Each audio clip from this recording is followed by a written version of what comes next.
Hey everyone, I am back. It's Dr. Hammond here with your mental health moment. I hope that you've had a really amazing week. For those of you who are tuning in for the very first time, welcome. It's Dr. Hammond here with your mental health moment. And for those who tune in every single Tuesday, 8 p.m. Eastern Standard Time, welcome back. And for those of you who are tuning into the replay on YouTube, Dr. Nekeshiahm on YouTube, welcome. Thanks so much for joining. And if you didn't know, this is the month of May, which is Mental Health Awareness Month, which of course is an awesome month. And thanks to those who are starting to join here. It's Dr. Hammond here with your mental health moment. So it is Mental Health Awareness Month. So this is a super exciting month, of course. And we will be continuing on Mental Health Moment, of course, all things mental health.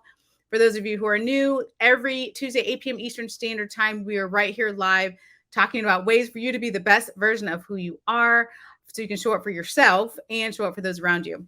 And thanks again for those who are starting to join here. Let me know where you're tuning in from today. It's Dr. Hammond here with your mental health moment. I am back in Florida, you all. I feel like I haven't been in Florida on a mental health moment. I don't know. It feels like a while. I've been all over the country doing something or another, usually in cold climates, but I am back in sunny Florida, Tampa Bay area of Florida. And hi, welcome. Thanks so much for joining here. Zephyr Hills is in the house. Irvine, I think it's pronounced. California is here. Let me know where you're tuning in from. But again, it's Dr. Hammond here with your mental health moment. Fort Worth, Texas is in the house. Atlanta, Georgia, Arizona, Columbus, Ohio. Welcome. Winston-Salem, North Carolina is here. Virginia's in the house. Welcome. So just as a reminder, in case you're new, the first Tuesday of every month is specifically devoted to youth mental health, because as you know, there's so much that's been happening with our youth, with our kids, with our teens. So the first Tuesday of every month is absolutely devoted to children, teen mental health awareness. And thanks for those who are still starting to join here. New York's in the house, another Columbus, Ohio in the house. Welcome. Houston, Texas is here. A lot of Texas people in the house today. So welcome. So for those of you who hadn't heard the news, it's very recent news, actually. The U.S. Surgeon General has talked about this issue of loneliness and how it's been impacting our mental health. And in particular, especially with young adults, ages 15 to 24, it's been pretty significant. So I'm going to read the headline for you that I saw on this one side, and I was like, this is insane. So I'm going to bring it to mental health moment tonight. But they say that loneliness poses risks as deadly as smoking. So I'm going to repeat that. Loneliness is posing risks as deadly as smoking. One of the things they said is that loneliness in the US is posing health risks as deadly as smoking a dozen cigarettes a day, which is pretty crazy when you think of it. And what that means, and hi for those who are still starting to join here, is Dr. Hammond here with your mental health moment. And what that means really, of course, when we think of cigarettes, we always think of physical health issues, right? When we think of the things that could go wrong. But this, of course, is an emotional issue and a mental health crisis, really, that's continuing to happen, and especially for our young adults. And good evening from Boston. Welcome. I was just there, Boston, last week, I believe. Yes, last week. So welcome. Thanks for joining here. But the issue with the loneliness, what's happened is, especially after COVID, it was already starting to be an issue, but especially after COVID, what has happened, you all, is especially for our teens or for our young adults, what's happened in all of the connections that were lost. So the in-person events and the getting together and all the things that we need, right? We're social beings. That not only slowed down, of course, because of COVID, we were on lockdown and quarantine and all these things, but a lot of these connections haven't necessarily been re-established. So what they've said is, I'm going to find another part of the article to share with you here. So for the young people, especially ages 15 to 24, this age group reported a 70% drop in time spent with friends during the same period of time. 70%. That's That's very significant, especially when you think of when you were between the ages of 15 to 24. You may have been pretty social, right? In high school and things you were doing post high school and all the social activities that exist. But what's happening right now for our youth, as I mentioned, is there's this chronic issue with loneliness and for adults too, you all. But of course, today's mental health moment is all about the youth. Uh, but what I would say to that, and I know if you've been here before, a mental health moment, I've said it before, but I want to reiterate, especially with this news that has come out today. Is it's so important, you all, for our kids and for our teens to make sure they're connected to something, to someone. Some of the things these, and hi for those who are still starting to join here. Bermuda's in the house. Welcome. Dallas, Fort Worth, Texas is here. Welcome, welcome. Thanks so much for joining here. Um, you all today. Riverside, California is here. Thanks so much for joining. New York's in the house. But one of the things I want to remind you of is how important and powerful connection is, especially for our youth. So especially as they're going through, again, like adults, the chronic loneliness as well, which can lead to depression, which can lead to anxiety. And the reason why they're saying that this loneliness it could be worse than smoking cigarettes is because we already know what cigarettes do to us, right? We already know, smoking, it can impact your lungs, it can impact your heart, it can cause all these physical health issues, but so can loneliness, right? That isolation, that withdrawal. I mean, especially with teens, especially with our young adults, the thoughts that come about sometimes when you're so isolated and you're in such a dark place, the anxiety that comes about not feeling good about yourself, having negative thoughts, maybe it's thoughts of self-harm. There's all these things that can start to happen which not only affect you mentally but can affect them physically as well. So it's this really difficult situation that a lot of our youth, a lot of our young adults are in right now with this isolation and this loneliness. So again, one of the ways to think about combating this, if you will, is is definitely the connection piece. But again, when I think about, as a psychologist, some of the young adults that I've worked with and some of the teens, it really is a spectrum, if you will, of anxiety, let's say. So for some teens and young adults, they may not want to be going out and socializing and getting together in person and going to forums or group efforts and all those sorts of things. That may be really scary for whatever reason, right? Maybe it's still COVID related. There are still people, this is 2023, but there are still people, understandably, that are still afraid to leave the house due to the COVID-19 virus. Like that still exists. The anxiety didn't magically go away for everyone. There are a lot of people still that are still very anxious about germs. There's people that are anxious about dangers.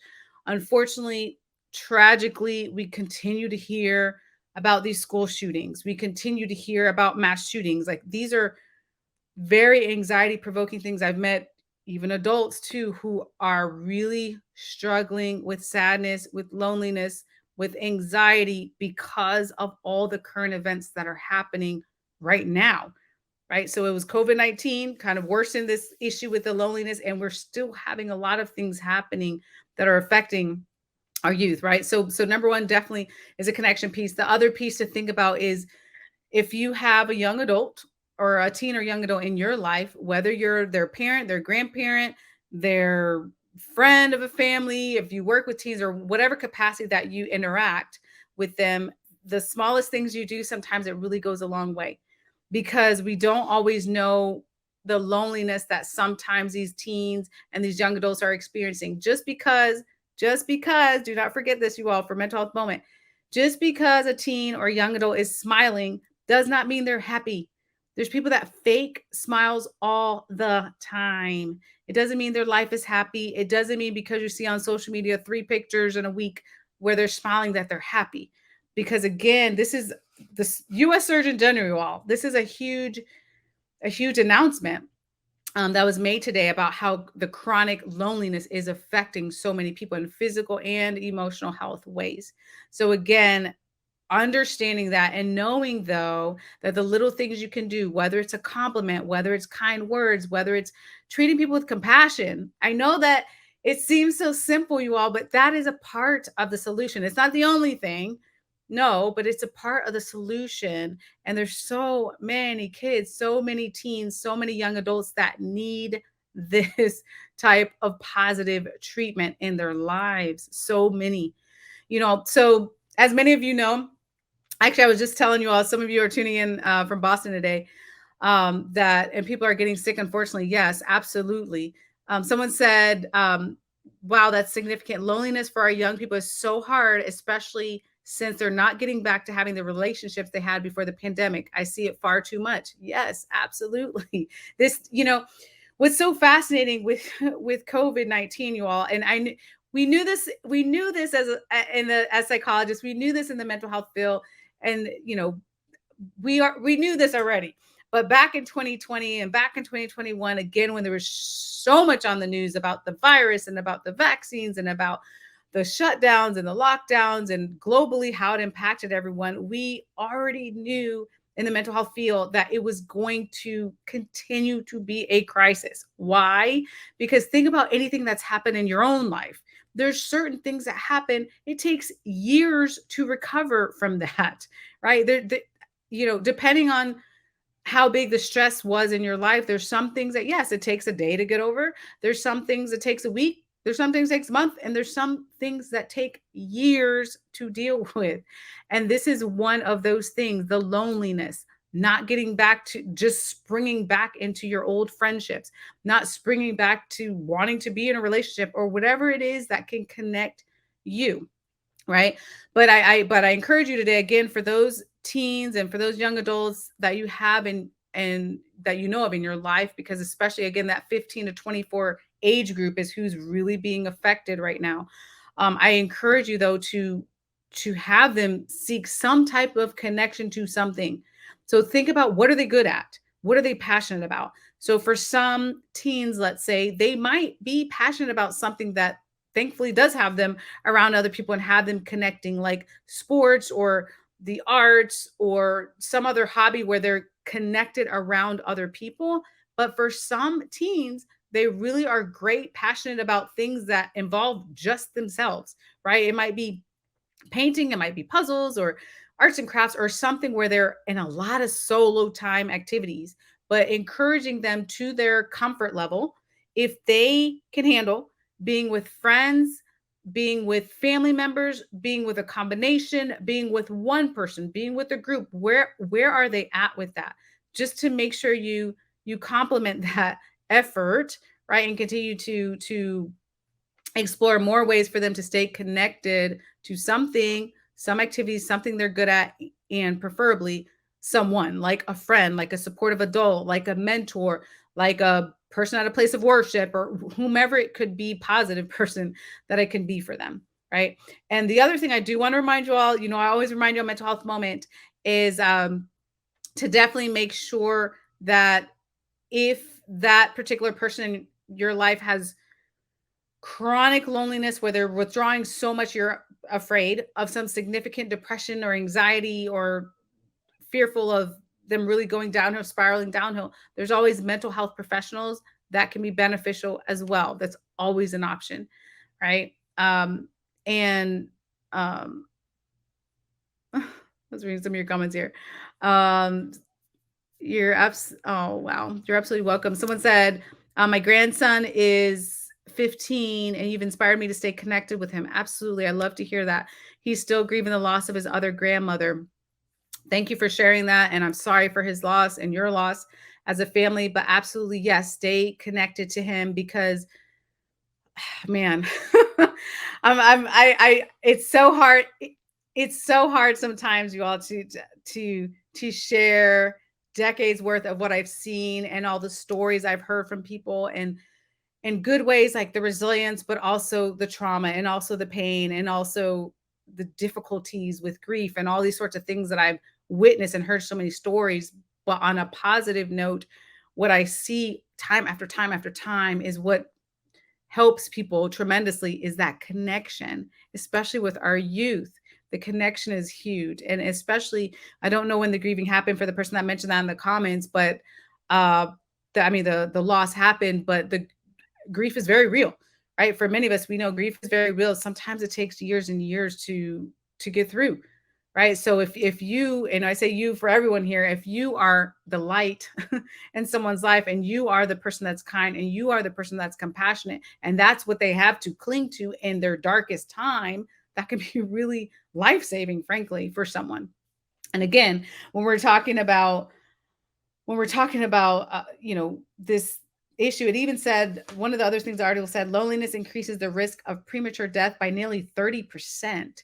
You all, that's, these have very, we take for granted how powerful connection is, but the loneliness, again, this chronic loneliness that they're talking about, I mean, premature death, increasing premature death by 30%, increasing your risk of all sorts of physical health activities, increasing your risk of depression, anxiety, and all sorts of mental health issues. Like, this is a real issue. And the US Surgeon General coming out with this information to be like, hey, this is a crisis here, right? And but here's what we can do about it. So thank you for sharing that in the comments here. Uh, yeah, yeah, and yes, I see some of the spam here. You all just, of course, absolutely, absolutely ignore that. With some of the spam here, it happens. Yeah, yes, I see your comments. Someone said my young adult daughter picked back up on her crocheting habit during the pandemic and started making quilts for family members. It was a lifesaver for her, helped her mentally tremendously. I love to hear that. That's so beautiful. That's such a beautiful thing. And again, so if there's, of course, there's good parts of solo activities too, right? That's of course a great thing too, with self-care and that sort of thing. However, in addition to that, in addition to the solo things, we want to make sure that we're doing our best to encourage our teens and encourage our young adults to stay connected. Even if it's, again, it really depends on where they're at, even if it's by text, if it's by email, if it's by social media. A lot of people communicate, I know I do as well, like through social media, messages, or however it is that they communicate, ideally in person. But again, there's other methods, obviously, of communication, but making sure that they stay connected, to really help them when it comes to social support, to help them feel understood, to work on their own healing journey, whatever that may look like. It's easier to work on your healing journey when you feel connected to someone or something. Yeah, absolutely. So someone was asking about connecting. Um, dr.nekeshiahm.com. It absolutely has all my social media contacts. You can always send me a message on there as well if you need a resource in your area related to mental health. I'm more than happy to do my best to connect you to a resource in your area, or connect with me on social media as well, because I'm trying my best on a daily basis, usually, to send out pretty reputable mental health resources, ways to help you, ways for you to become, right, the best version of who you are, to show up for yourself and show up for those around you and show up for those youth in our lives, right? Um, yep. Someone said experiencing a loss, and experiencing an anniversary of a loss. So I'm kind of down in the dumps and I stay emotional a lot. Condolences for sure for your loss. As I mentioned before, you all, grief is, we did a whole mental health moment about it, but grief is real. It's very difficult sometimes. And though you have to do what you need for you, right, to best heal during that journey. Uh, People experience grief in a lot of different ways. And so do our teens, and so do our young adults, really experiencing grief in a lot of different ways. COVID-19 pandemic was difficult. There was a lot of grief, a lot of loss experienced in a lot of different ways, on top of the whole entire world, right? Having this global impact and disruption in the entire world. And we're all like watching this on social media or on traditional media or wherever you were getting your information. We're all witnesses to what is happening. And it affects us in a lot of different ways. Um, good evening to you as well. Thanks so much for joining here. So I will say, for sure, as I wrap up here, to think about our youth, think about our young adults, especially, like I said, with the U.S. Surgeon General talking specifically with the 15 to 24-year-old crowd, is just the chronic loneliness has really, really had an impact. So please do what you can to encourage the connections, to encourage it through through groups, through encourage it through in person, encourage it through virtual means, or however it is. We're at this point, really, I think in the mental health field, we're trying to work on encouraging reconnection, right? To re-strengthen the friendships, relationships that we had prior to COVID-19, but also there's been a lot of changes, of course. So to continue to build more friendships, to encourage teens, to encourage our kids as well, to think about how to positively, uh, well, positively and interact with one another. There's been a lot of time lost, unfortunately, for especially for our little ones, with the social skills piece. Frankly, our little ones, the preschoolers and the elementary schoolers, they really lost some time with socialization, and for some kids that were in school and that sort of thing. But now we're at a time, right, that we're working on the reconnection, we're working on relearning, we're working on encouraging to really stay connected. So, um, it absolutely is. I saw your comment here. Grief is definitely an issue for sure. So if you all need me at any time, you all know to reach me, dr.nekeshiahm.com. You can also connect with me on Instagram, LinkedIn, Facebook, Twitter. Just look for Dr. Nekeshia Hammond. If you are watching the replay right now on YouTube, be sure to subscribe, Dr. Nekeshia Hammond. And that way you'll know when all the mental health moments are on the replay in case you all miss it live. But thank you all. Yep, someone said reconnecting, communication, and listening. Absolutely. Someone said the words to lean on me ring true. Let's share them. Yes, for sure, for sure. Thank you all for joining today. I will be back next Tuesday, 8 p.m. Eastern Standard Time. Please take care of yourself. Please, again, encourage one another. This is for adults too, but of course, today, the first Tuesday of the month, is specifically dedicated to our youth mental health. But we really, all of us really have some healing to do from the last couple of years, especially. So working on the reconnections, working on connecting with each other, working on the kindness, working on the compassion, and also teaching these things to our youth and our young adults as well. So remember to do that. Have an amazing week, and I'll see you all next Tuesday, 8 p.m. Eastern Standard Time, right here live on Black Women Empowered Incorporated Facebook page, YouTube, and LinkedIn Live. Have a great week. I'll see you soon. Bye, y'all.